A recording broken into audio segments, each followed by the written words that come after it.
to Speak, a Dogcast. My name is David Farb, Animal Behavior Specialist, and I'm broadcasting from WOUF Wolf Studios in beautiful Palm City, Florida. Thank you so much for joining me again today. If you haven't clicked that subscribe or that follow button, do so right now. New episodes come out every Wednesday, and you're going to want to check them out. You can also subscribe to my Instagram channel at Speak a Dogcast, and if the visual thing is more your thing, you can subscribe to my YouTube channel at Speak a Dogcast as well. And if you want to support the show even further, become a patron of the show today, patreon.com/speakadogcast. And if you love the show, if you love what you're hearing, do me a favor, scroll on down, click that 5-star rating, or leave me a review. I would really appreciate it, yes. Now on today's show, car rides with your dog. Yes, there can be quite a few behavioral issues that come up with car rides. I know some of you out there know what I'm talking about, as well as maybe your dog just gets nauseous in the car. How about just some safety issues of how we transport our dogs? We'll talk about all that and more. Then we have caring for senior pets. Yes, it can be very tough when our pets get older. It really is. It's not fun. But we want to make sure we're caring for them in the best ways possible. Maybe some out-of-the-box thinking today on how to best care for your senior pet. Then we have the History of Animal Mascots 101, followed by the Listener Q&A. If you guys have questions for the Listener Q&A, you can email me questions@speakadogcast.com or just message me on social media. Your question could get featured on the show, yes. Now, before we get going with today's podcast, got to give you that trivia question. Today's question is, what animal has the largest heart? Yes, what animal has the largest heart? I'll give you the answer to that question somewhere in today's show, so be sure you stick around, sit, stay, and enjoy the podcast.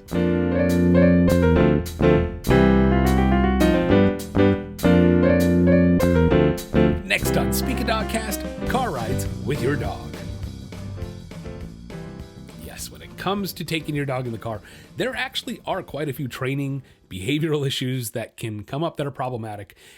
Look, whether we have an overexcited dog, right? A lot of us, that's one of the bigger problems. Overexcitement in the car is not necessarily a good thing. Your dog won't sit still. They ping pong all over the place. It can become a safety issue. I mean, right? Like, you don't need your dog jumping in your lap while you're trying to make sure to avoid the jerk next to you coming over in your lane. So yeah, overexcitement can be a problem. And we even have the other side of the coin of just straight up fear of the car. What happens when we have dogs that are scared, that cower, that shake, that drool, that really just don't enjoy car rides? And one of my guys back here, he was a rescue. You guys know, Mr. His name, Captain. Come on, he earned that rank, Captain Nemo. Captain Nemo was a rescue dog who came to us with a slew of issues. One of the biggest ones was the car, and we have solved it. He actually really enjoys car rides now. He's pretty calm in the car for the most part. You know, still a little excited if he knows he's going for a walk, but there's a difference between that, very big difference between excitement and overexcitement. We want our dogs to be excited to go for a car ride. Don't have a problem with that, but like I said, too much of the excitement or too little of excitement, fear, we got to fix that stuff. And there are great ways to go about it. And you look, even car rides, what about just straight up safety? Like, I get that question a lot of, David, how do you safely transport a dog in a vehicle? Like, what is the best way? Is there one way that's better than the other? Should I put him in a harness? Should I seatbelt him? Get him his own little seat? Should I put him in a crate? There are a lot of questions involved with that. And so we're going to dive into all of this and more, teach you guys how to solve some of these basic issues when it comes to bringing your dog in the car. And the first thing we're going to talk about is the safety, right? The whole, should I crate them? Shouldn't I crate them? Do I let them loose? What do I do? And look, just first and foremost, there's no other way to say this. There really isn't extensive dog research. Like, there just isn't. Like, it isn't there. It doesn't exist. There is not crash dummies being tested left and right for every breed, every size of dog, every vehicle. When you kind of think of it, that's almost a little like much. I don't even know how car companies would be able to do that without spending an exorbitant amount of money. So, you know, that's just the harsh reality, is there is no R&D department for car crashes and dogs. And there is a little bit more research being done more recently, which is really nice to see. There are companies out there trying to solve this issue. But in my opinion, there just isn't enough out there yet to for me, right, for myself to give you guys that information and give you advice. I'm not going to. I'm just not. Simple as that. What we are going to talk about is, let's think about each one. Now, we're talking about car accidents. We're talking about worst case scenarios, things that I really hope never happen to any of you guys or your dogs. But the reality is these things can and do happen. So if I have a dog in a crate, let's start there. Let's say I've got a wire crate, one of the regular old wire crates, big black wire crate, put it in my trunk. I secure the crate down in my car so it's not going anywhere. I put some nice, dog bed, make it nice. My dog's happy in there. We put him in the crate. We close it up. We're driving down the road and all of a sudden I get rear-ended at a high speed. What happens? Like, let's think about this realistically, guys. Crate's in the back. It is latched down to the car and someone rear ends you at a high speed and crunches in the back of your vehicle. Your dog could now potentially be trapped in that crate, or worse yet, the crate could bend to a point that it breaks and turns into sharp metal coming at them. I know, like harsh reality. At the same time, could save their life. I don't really know. And that's the point, right? That's the point I'm trying to make. I want you to think about the pros and cons of each way of doing this. How about leaving our dogs just completely out loose? Let's say, David, my dog is cool in the car. My dogs are cool in the car. They're relaxed. They don't, they just lay down. Is it okay to put them in the car? Well, same scenario, right? We get rear-ended, dog isn't latched in. They could go flying forward potentially through the windshield, around the arm. At the same time, flying forward could actually remove them from harm's way. You see what I'm saying? Like, this could go either way. We could say the same about a seatbelt. What happens when we put a harness on our dog and the harness isn't fitted correctly and we hit, they're latched in with a seatbelt, we hit our brakes and they go flying and it pulls on them in a way that crushes their chest cavity. I mean, these are the things I'm talking about. There hasn't been enough research to every breed, every size, every shape of dog to say that, yes, this one harness is the one to go to that's going to save your dog's life, because we just don't know. We just don't. So my biggest advice is to drive carefully, defensively to some degree, yes, and be a cautious, smart driver. That's one of the best ways. Pretend like you got your kid in the back. You know what I mean? Like, it's their family, so treat it that way. Can't prevent everything, but being an aware driver can help a lot. And that to me, that's the biggest advice I can give you, So from there, the second piece of advice I can give you is get your dog to be calm in the car, because if your dog is calm in the car, you're going to lessen the likelihood of an issue. You know what I mean? If your dog is not overexcited, they're not going to jump in your lap. They're not going to jump in your lap. You're not going to potentially swerve off the road. Like, you get what I'm saying here. Starting with a nice calm dog in the car is the way to go. So the first thing when we're going to start the behavioral, the training side, how do we start fixing these problems? The first thing to fix your problems with the car, guys, don't make the car an overexcited, crazy thing. Like, we've talked about this with going for a walk, right? Like, your dog, you're getting their leash. They know they're going somewhere. They know they're doing something. It's exciting. It's fun. The last thing you need to do as an owner is pump them up even more. It's not going to help. It's only going to make things worse. And you're just making your dog anxious. And you want to go for a ride? You want to go for a ride? Yeah. You want to go for a ride? Let's go for a ride. Gee, I wonder why your dog is overly anxious in the car. Because that's what you're reflecting to them. One of the easiest ways to start solving anxiety in the vehicle and the car rides with your dogs is stop making them anxious before you go. Pretty simple fix when you really kind of step back and go, oh, that's so obvious, right? Like, we don't think about it. I used to do the same thing with my dog growing up. And she was a little bit anxious in the car. She wasn't terrible, but yeah, like she would shake sometimes. And I bet that's because we made her like that before we went for a ride. Now, it's one thing I go, hey guys, you want to go for a ride? Let's go. And they're excited, but they're not overexcited. They're not losing it. Like Nemo did for a little. Once he started liking the car, by the way, he went to really liking the car. And we had to take that back a little bit and teach him, dude, right? That's usually what happens. We go one extreme kind of to the other.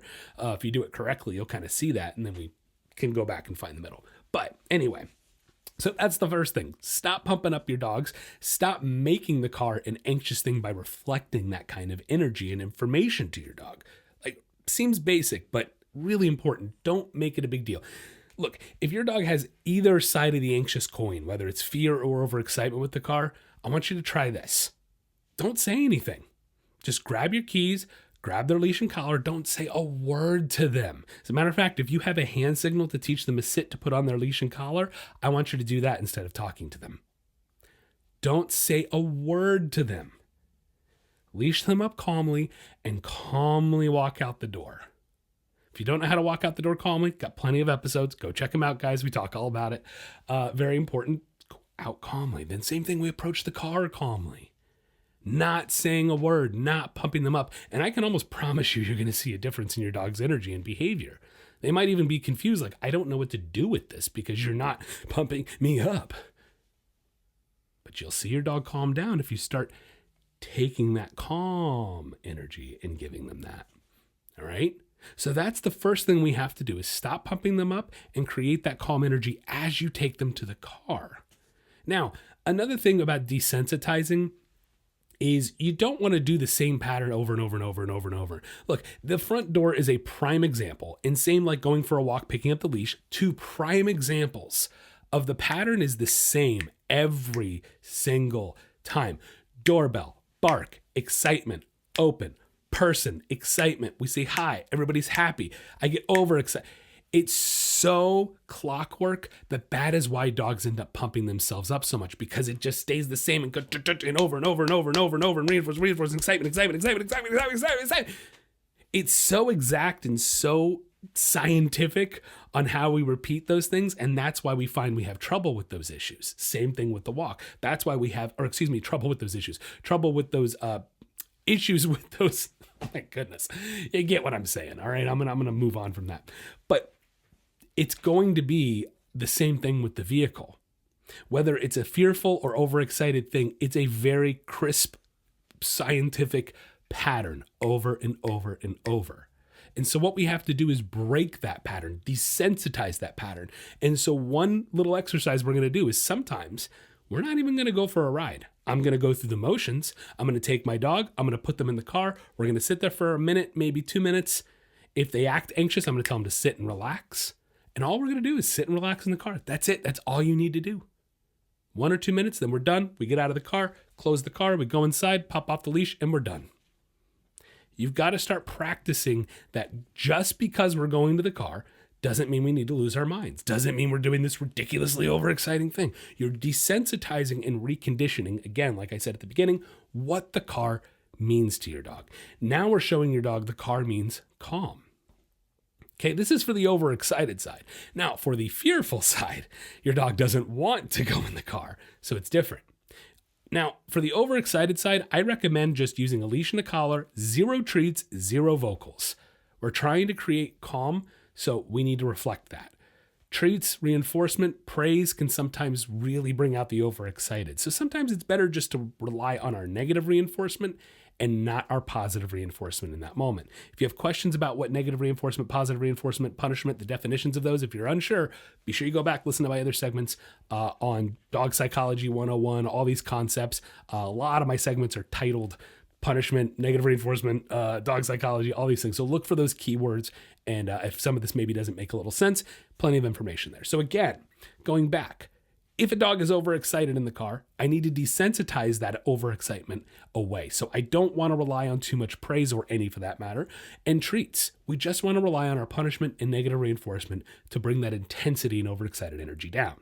The other side of the coin, if I have a fearful dog, we actually do need to bring a little bit of food into the picture, a little bit of praise, not too much. We don't want to make it too much, but I might start feeding my dog their meals in the car. Yeah. That's right. Breakfast time? Cool. Let's go to the car. They're not going to eat well the first few times. I can guarantee you that. It's no big deal. But slowly but surely, you'll desensitize them, recondition what the car means to them. Oh, the car means food, and I get to eat out of my bowl, maybe get some yummy, meaty treats in there. Seriously? Cool. The car's not so bad. We're not going anywhere. We're not turning the car on. We're simply sitting in our driveway, our garage, whatever. We're letting our dog eat food in the vehicle. We can practice this for a couple weeks without even needing to go anywhere, without going in the car. Okay, if your dog is truly that fearful, I want you to take your time on this. There's no rush. Okay, obviously, unless you have a vet appointment or something like that, there's no rush to get them through this. Take your time. All right. Then once they're eating like a full meal in the car, we want to keep doing that for another week or two, making sure they're like, dude, I want to get in that vehicle. Once I see the dog like hopping in the car because they want to get in, they want that food, they want that meal, we're ready to pull the car out of the garage, sit in the driveway, and start the car, letting them eat in the vehicle while the car is running. Okay. Sometimes turning the car on, the vibration, the noise, whatever, it depends on the dog. It can be the trigger. So we want to see if they're cool with that. If they're cool with that, guess what? Couple of days of them eating in the car and they don't care that the car's on, we're going to go for a little ride. 5-10 minutes, we come right back. If you can safely do it, ideally with a second person in the vehicle, I want someone in the back with them, giving them treats while you're riding around, going, good boy, good girl. Not making it a big deal, not going, oh, good boy. Good. No. Good boy. Good. Give him a treat. Good girl. Little pet treat. Good. Like that. Very different. We don't want to overdo it. Okay. So that is the fearful side. That's how we start to get both of them into the vehicle. Now let's go back to the overexcited. We're going to kind of ping pong here a little bit. Let's go back to the overexcited dog for a moment. Okay, let's say the overexcited dog is like, okay, I don't care. We're getting in the car. We're getting out of the car. We're getting in the car. We're getting out of the car. Like, whatever, no big deal. Oh, you're leashing me up. I'm not whining or jumping anymore. Yeah, whatever. Let's get it. We've been doing it a couple weeks. Dog's desensitized. They don't really care about the car that much anymore. Cool. Let's go for a little ride. Same thing, 5-10 minutes. What you might discover is the movement all of a sudden pumps them right back into their old ways and they start getting overexcited again. This is where a tether can come in handy. A leash, a tether. You want to tether your dog down in your vehicle. There's all different ways to do it. I want you to do it safely and be careful.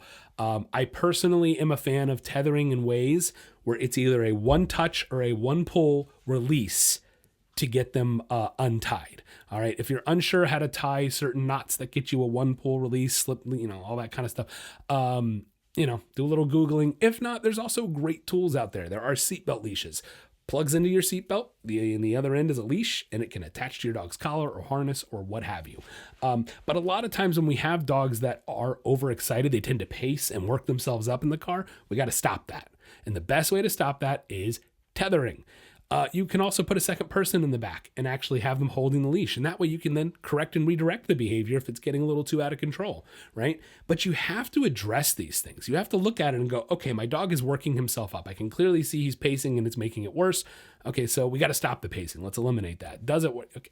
You have to address these things. You have to look at them and you have to train your dog. It's that simple.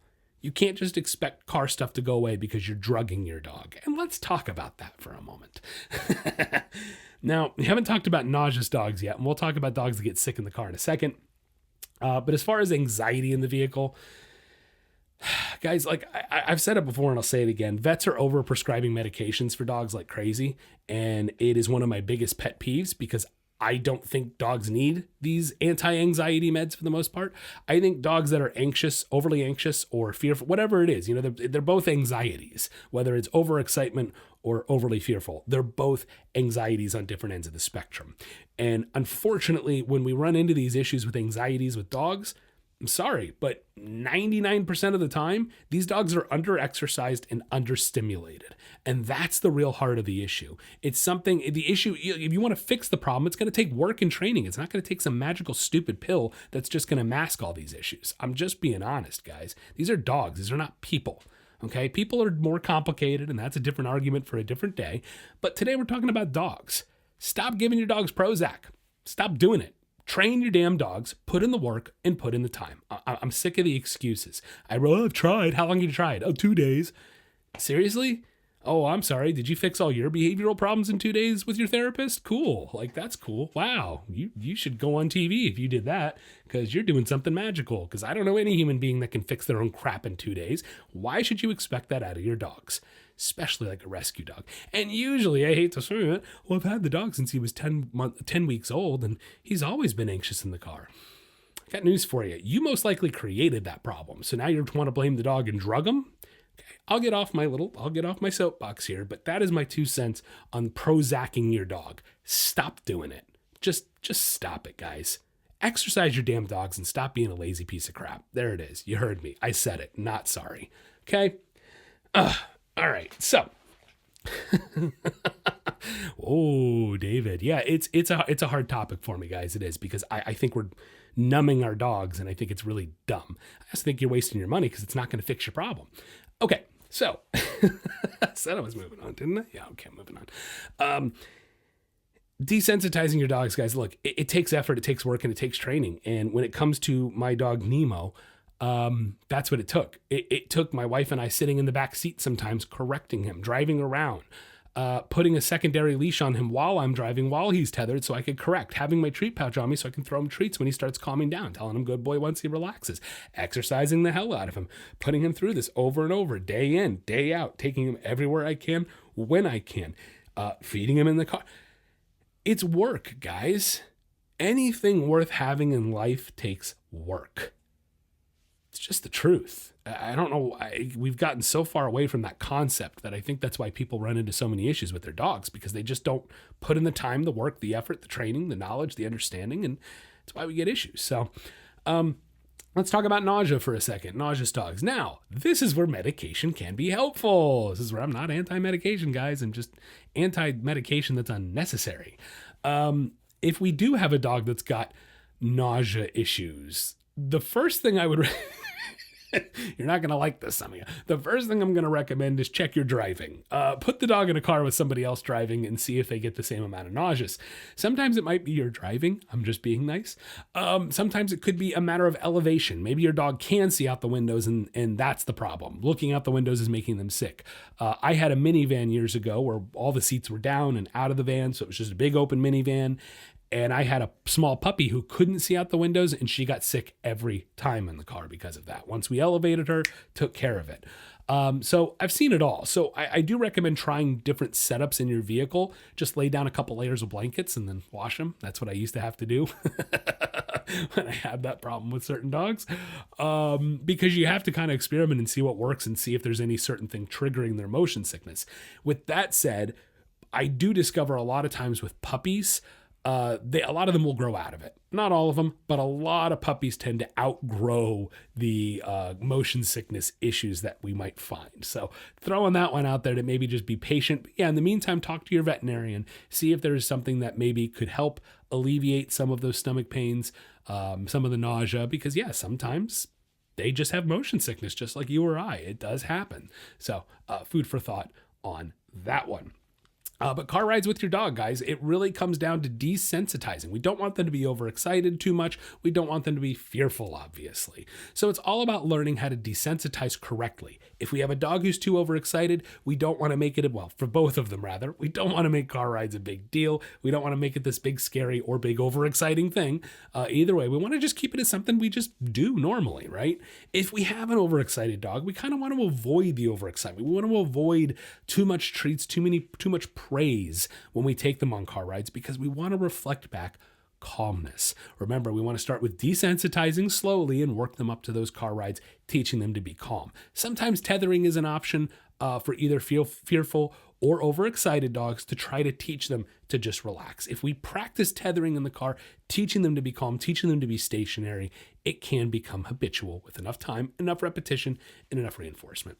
On the other side of the coin, when we do have fearful dogs that just hate the cars, it still is desensitizing. We want to take it slower, but with those dogs, we do want to use some food, some praise to start reassociating the car as something that's desirable and that they want to do. Once we start seeing them want to get in the car because of that food, because of that praise, and they're more apt to, then we take them for slow rides. We take it slowly, short car rides coming right back home.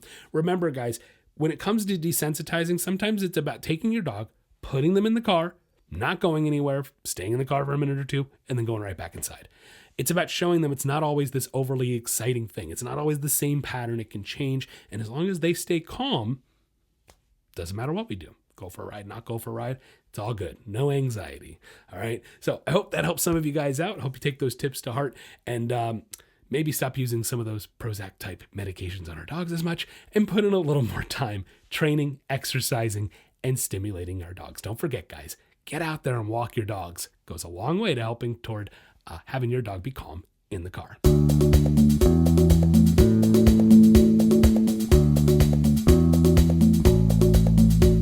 Are you tired of your dog barking all the time? Or maybe you want them to stop jumping on people when they come over? Or does your dog take you for a walk instead of the other way around? Well, we can help. At the Nature of Training and Speak a Dogcast, we are committed to improving the relationships and lives people have with their pets. No matter what behavioral issue you are experiencing, from an unruly puppy to more severe issues, we can help. Our virtual training programs are catered to you and your pet and create a training plan that gets results.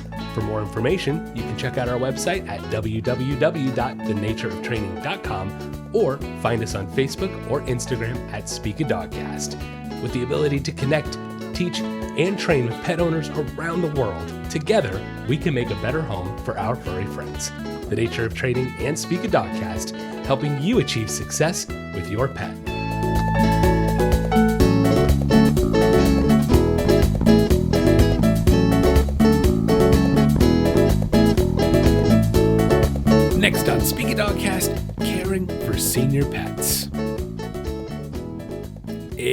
hard, guys. It's hard when your pets get old. They don't live long enough. Everybody knows it. At the same time, if they lived for 30 or 40 years, can you imagine losing them after that? It's hard enough after 10, 15, or a little more for some of us years, it stinks losing a pet. There's just no other way to say it. And so once they get towards the end of their lives, it's so important that we keep them comfortable and happy, as every pet owner wants to do. I myself, I've got a geriatric cat at this point. She is, if you can believe it, 20 years old. I actually, I adopted her when she was 2 and I was in college, and I just met my then girlfriend. We had been dating only a few months, now my wife. Crazy how time flies when you're having fun. So we have a 20-year-old kitty. Her name is Raja. She's getting up there, she really is. And it's tough because her health has not been the best in the past few years. She's, been in kidney failure for a while. We've had her on meds though. She's been doing great. She's had regular checkups and everything, been doing great. But now, it's been tougher. It's been harder, as she gets older. And we've got her on 2 or 3 different medications, and she doesn't clean herself very well anymore. So we have to go in and buzz her and brush her. And it's just, I'm rambling, right? I'm rambling because I'm talking about my kitty and she's nearing the end and it stinks. So we want to do what's best for our senior pets, and especially dogs. We're going to talk about dogs, on the podcast. And there are things we can do to help our dogs. Maybe some things that you actually haven't thought of, some new things, new medical treatments, new medications, or just a little outside of the box thinking to help our senior pets. And so, the first and foremost, guys, it should go without saying, regular vet checkups are the best way to keep your pets happy and healthy. There's no other way to, and I know everybody's like, of course everybody says that. Do I really need to? Yes, you really need to. You should be taking your pets bare minimum to the vet every 6 months. Bare minimum. They need a yearly check and then a 6-month checkup. Okay. We have to remember, pets age faster than we do, right? So a year for them is a lot longer than a year for us. And so a lot of things, especially in regards to their health, can happen within that year. And that's why that 6-month mark checkup is very important, guys. It's really, really important. You should be doing regular blood work with your pets. You should be doing all these very, very important things. One thing I really like that my veterinarian does is with vaccines for older pets is he does the titer checks, checking the titers, seeing essentially what that means is, seeing if the vaccine is still present in their bloodstream, in their bodies. And if enough of it is, they don't need to keep giving them more vaccines.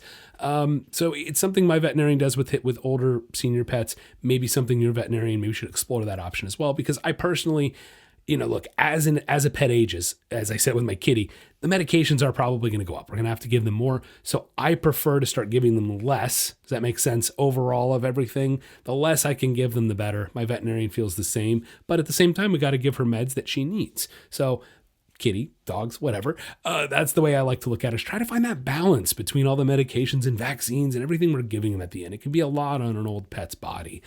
So it's something to consider. Now, there's all these great arthritis medications out there now, and I can't stress it enough.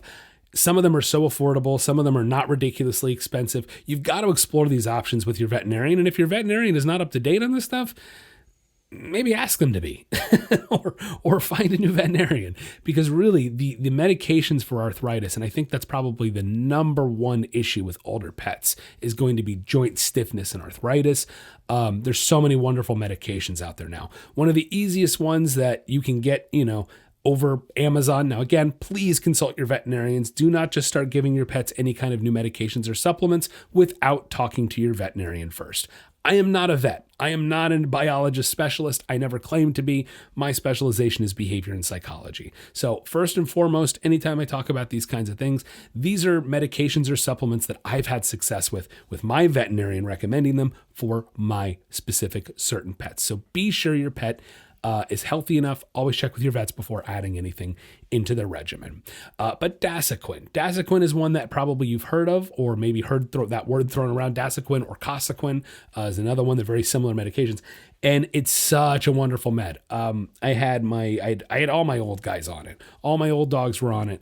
Coco and Violet actually doesn't need that anymore because Violet's on a different thing. And this is why we're, different things for different dogs. And Coco is on Dasequin. And I know I'm saying her name. She's coming over and going, "What, Dad?" Hi, sweetheart. Thinks I'm calling her over. Get rid of pets. All right. So yeah, Dasequin, Casequin, those are good ones. How about an easy one? Fish oil. Yeah, fish oil is a great one. It actually can be very good for joints. Look, even ourselves, a lot of FDA doctors, whatever, they recommend we have fish oil as a part of our diets. And that's why you can buy them in capsules at Walgreens, CVS. And you can use human grade fish oil for dogs, but you do want to make sure you get the dosages right. Again, talk to your veterinarian because probably you give too much fish oil and you're going to have a giant poop explosion. The other thing with the fish oil is you got to work them up to it. You got to start with a low dose, bringing them up to the dose that they should have for their size and weight. But fish oil is not only good for joints and inflammation, it's also good for their coat. Yeah, it actually makes their fur look really nice and shiny. So fish oil is a great supplement. But again, I can't stress this enough. I'm going to say it a few more times. Talk to your veterinarian. All right. Now, there are other medications depending upon what your dog has. And this is why I say you've got to know what's going on with them, what the pain is. Is it arthritis? Is it something else? Colby Jack was one of my golden retrievers he had something called osteochondrosis. I'm pretty sure I'm saying that right. It's been a long time. He had that as a puppy. And essentially what it was is in the shoulder, the arm actually comes in and kind of sets inside this bone that's sort of curved. And basically there was something in the way and the bone was too big. It didn't fit correctly. And so the two bones rubbed on each other a lot, caused a lot of pain and inflammation. And he had to have surgery to kind of shave that bone down correctly to get it to fit in place right. Genetic issue, probably bad breeding. I've talked about this before, and responsible breeding. Guys, that's one of the reasons we need to have responsible breeders, not backyard breeders. Stuff like that, okay? Anyway, he had to have surgery for it, but his whole life, even then, he was kind of a little stiff on it. We got him on certain supplements and medications, and it changed everything. It was the combination of those that really made the difference. So talk to your veterinarians. Okay. Now, something a little outside the box you may not have thought of for your senior pets. And quite frankly, this is for any pet, especially if you have a dog recovering from a surgery, maybe like an ACL, one of the most common ones for big dogs, ACL surgeries, those knee surgeries, acupuncture for dogs. Yeah, believe it or not, there are so many veterinarians out there doing acupuncture for dogs. My veterinarian is actually certified to do acupuncture for dogs, Chinese medicine for dogs. Yes, because acupuncture is all about the circulatory system. It's all about reducing inflammation. I am a personal, I do acupuncture myself, guys. I go at least once a month. I'm a firm believer in it. It's a wonderful thing, makes me feel like a new human being, and it can be really, really, really, really, really helpful for your dogs. Really is something you should explore, and you might be surprised that it's not as expensive as you think it would be. So acupuncture for dogs is such a wonderful thing, especially for those senior pets, because it really can help reduce inflammation, arthritis, things like that. So if you don't want to be pumping, I get it. Like you don't want to give your dogs too much medication.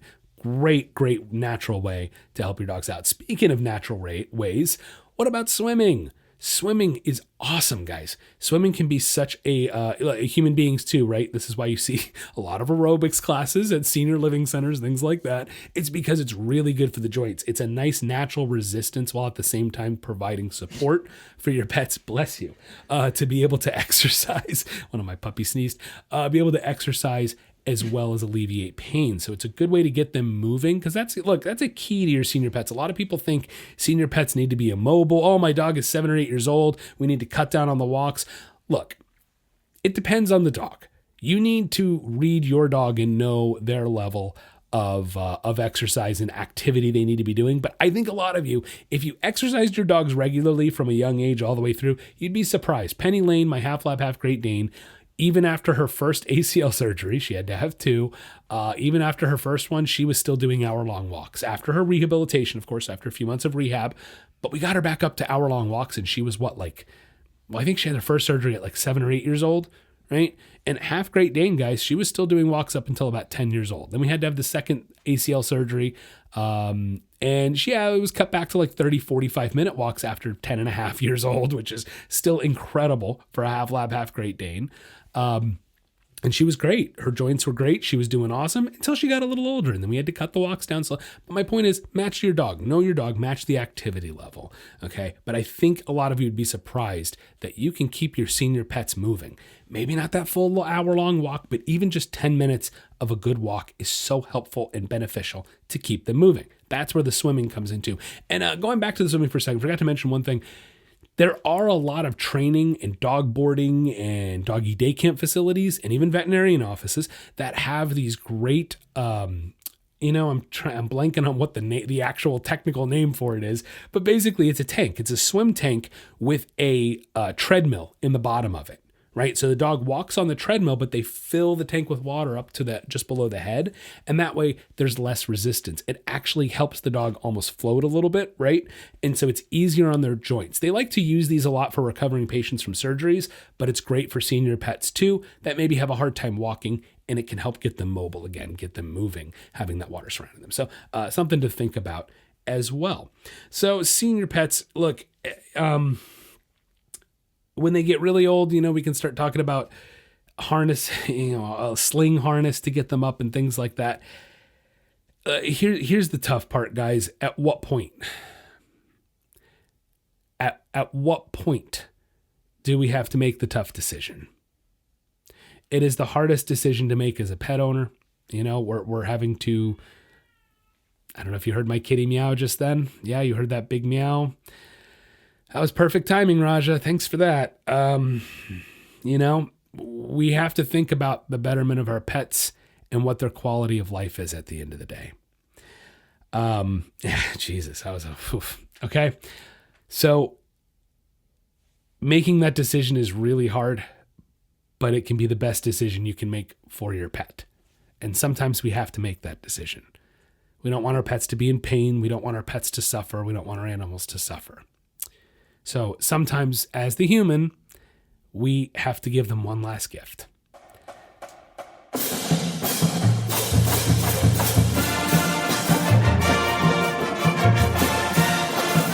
Next on Speaking Dogcast, it's the History of Animal Mascots 101. Today, we'll be talking about the University of New Hampshire. Founded in 1866, the campus was originally in Hanover, moving to their current campus location of Durham in 1893. Now, in the early days, there was no mascot. The only association of a mascot was with the varsity hockey team, and they were given a nickname, the Durham Bulls, by the media. Now, by 1926, they had an official vote to determine who the new mascot would be. Now, mascots that didn't make the cut were the Bulls, the Huskies, the Eagles, and even a unicorn. I think we've actually heard that more than once. It's kind of weird, right? Okay. But the mascot that won the vote was the Wildcat. Yes, now there were three main reasons given for the Wildcat choice. One, the Wildcat is small and aggressive, just like the state of New Hampshire. Two, the actions of a Wildcat are more symbolic of a New Hampshire team on a field than that of a bull. And three, more practical reason, yes, the actual mascot, if it was the Wildcat, would be more easily transportable than a bull. Now, the school did in fact use a live wildcat for many years, starting in 1927 with a wildcat named Maisie. But by 1968, the school had adopted a costume mascot who made his debut at a Dartmouth football game. In the year 2000, the mascot was given a name, because never had one, and a redesigned costume, Wild E. Cat. He was introduced as a family and kid-friendly mascot, but then in 2008, a more muscular and athletic-looking version of the mascot was created and named Gnarls, with the idea of him becoming a more student-friendly version. The answer to today's trivia question, what animal has the largest heart? It's the blue whale. Yes, their hearts are so big they actually weigh in at about 400 pounds and measure 5 feet. And their heartbeat is so loud, it can be heard up to 2 miles away.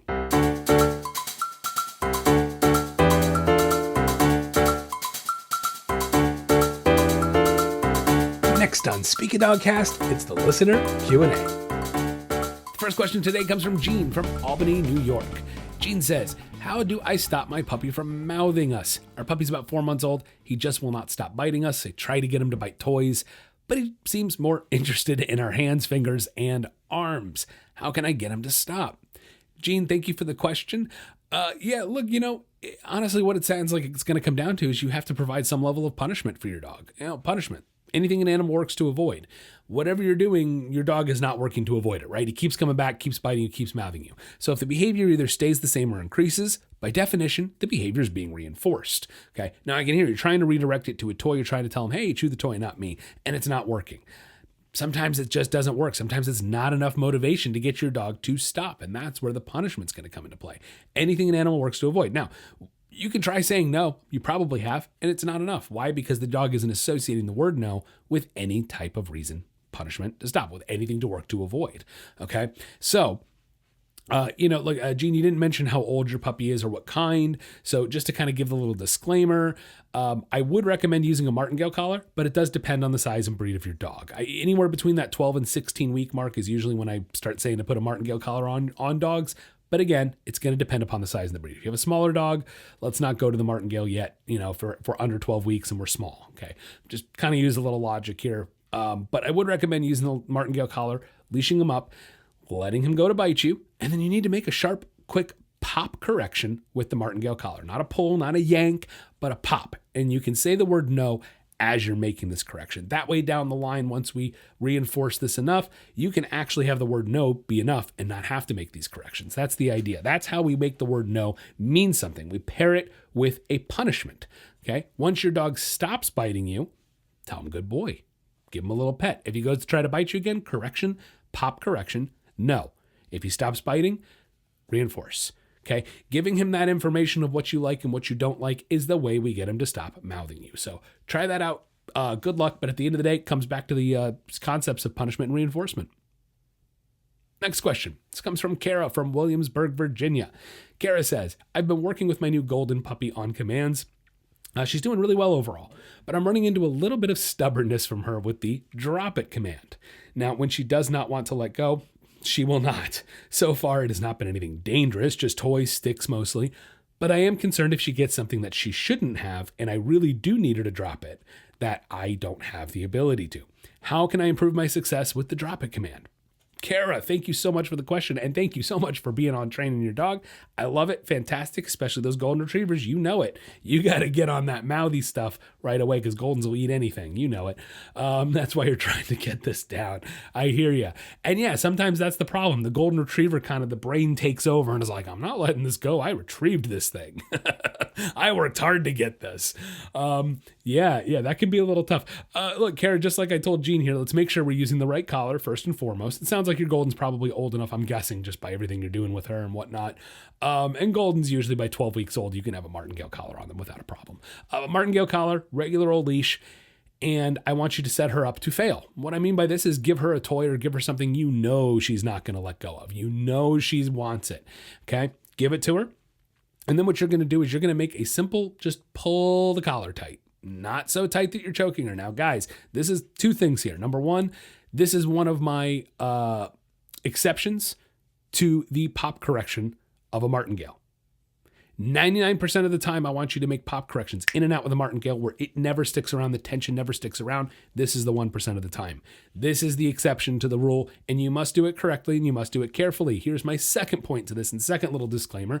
Just like I said, you got to do this right. When I say pull and hold tension on a martingale collar, what I mean by that is enough tension to make it uncomfortable, not enough tension to be harming your dog. Very, very important. We're not trying to choke them out. We're trying to make it uncomfortable. That's it. Just uncomfortable. That's all we're trying to do. Okay. And so simply put, what I'm going to do is I'm going to say the word drop it, and then I'm going to pull the collar a little tight, Kara. That's it. Just pull it tight, kind of maybe hold it up a little so it's just a little uncomfortable. And your dog's going to be like, well, this stinks. Okay. And you're going to say drop it once. Then I'm going to wait maybe 5, maybe 10 seconds. If she doesn't drop it, I'm just going to say it again. Drop it. It's up to her at this point. If she wants to keep holding on to it, that's fine, but the tension's going to stay right there.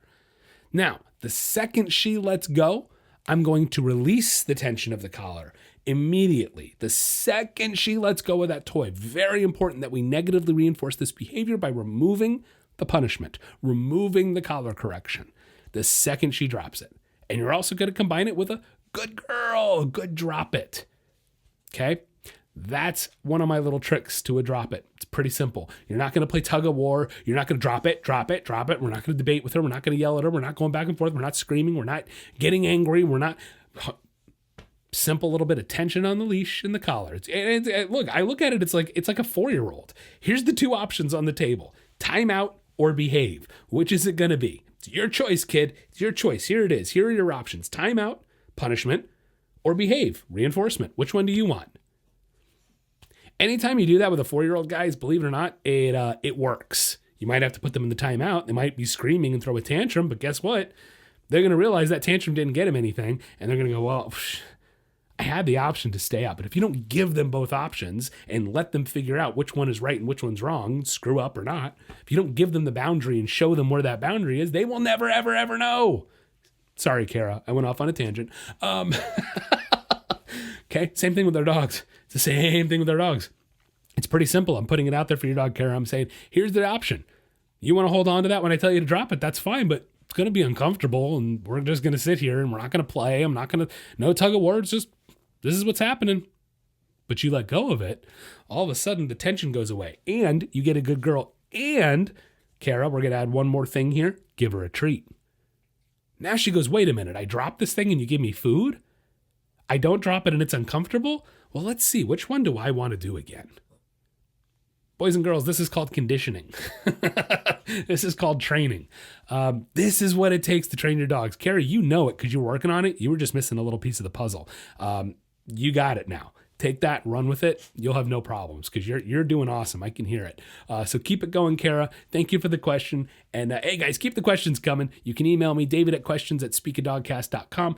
Any dog training, dog-related, animal-related. You got a bird question, cat question, send it on over my way. I've worked with a lot of animals, so it's been a hot minute since I've had a bird, but it's all the same stuff. So feel free to email me. Let me know if you have any questions about anything, and keep the questions coming my way. I love it. That'll wrap up the podcast today. Thank you so much for listening in. If you haven't clicked that subscribe or that follow button, do so right now. New episodes come out every Wednesday, and you're going to want to check them out. You can follow me on Instagram @SpeakADogcast, subscribe to my YouTube channel @SpeakADogcast, become a patron of the show today, patreon.com/SpeakADogcast. If you love the show, if you love what you're hearing, do me a favor, scroll on down, give me that 5-star rating, or leave me a review. I would really appreciate it, guys. I want to thank my patrons, my pup supporter, Regula Wright, and my dog friend, Maureen Crossan. Have a wonderful week, and don't forget, get out there and walk your dog.